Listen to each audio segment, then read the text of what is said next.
গ্যাসের উপাদান ব্যবহার এখানে আরো পড়তে হবে যে পৃথিবীর কোন কোন গ্যাস ক্ষেত্রের গ্যাসে হাইড্রোজেন সালফাইড, ঠিক আছে, হাইড্রোজেন সালফাইড, অর্থাৎ হাইড্রোজেন সালফাইড বলতে আমরা কি বোঝাচ্ছি যে আমাদের H2S, তাই না? তাহলে হাইড্রোজেন সালফাইড গ্যাস থাকে এবং এটি খুবই দুর্গন্ধযুক্ত, ঠিক আছে। তাহলে হাইড্রোজেন সালফাইড গ্যাসটা খুবই দুর্গন্ধযুক্ত, খুবই স্টার দিয়ে দিলাম, ঠিক আছে। এবার বলছে দেখো যে এর উপস্থিতিটা প্রাকৃতিক গ্যাসের মানটা কি করে, নিম্নমুখী করে, ঠিক আছে। তাহলে প্রাকৃতিক গ্যাসের মানটা কি করবে, নিম্নমুখী করে। পরীক্ষাতে কোশ্চেন আসবে যে প্রাকৃতিক গ্যাসের মানটা নিম্নমুখী করে নিচের কোনটি, ঠিক আছে, তখন অ্যান্সার কি দিবা, H2S, ঠিক আছে। তাহলে এটা বলে দেখো নিম্নমুখী করে প্রাকৃতিক গ্যাসে। দেখো H2S এর পরিমাণটা কত বলছে দেখো 5.7 মিলিগ্রাম পার মিটার কিউব, ঠিক আছে, মিলিগ্রাম পার মিটার কিউব।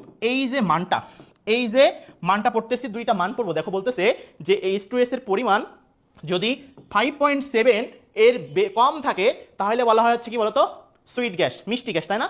আর বলছে যদি এর বেশি থাকে তাহলে হচ্ছে চোয়ার গ্যাস, অর্থাৎ দেখো টক। এখন দেখো আমরা সবসময় ডাক্তার যারা আছে বা ডাক্তাররা কি পরামর্শ দেন যে মিষ্টি কম খাইতে হবে। এই জন্য মনে রাখবা যে কমের সাথে হচ্ছে মিল আছে কার বলো তো, সুইট। তাহলে দেখো এর চেয়ে যদি আমাদের কম হয় তাহলে সেটা আমাদের কি হবে, সেটা হচ্ছে আমাদের সুইট গ্যাস, ঠিক আছে, সেটা আমাদের কি হবে, সুইট।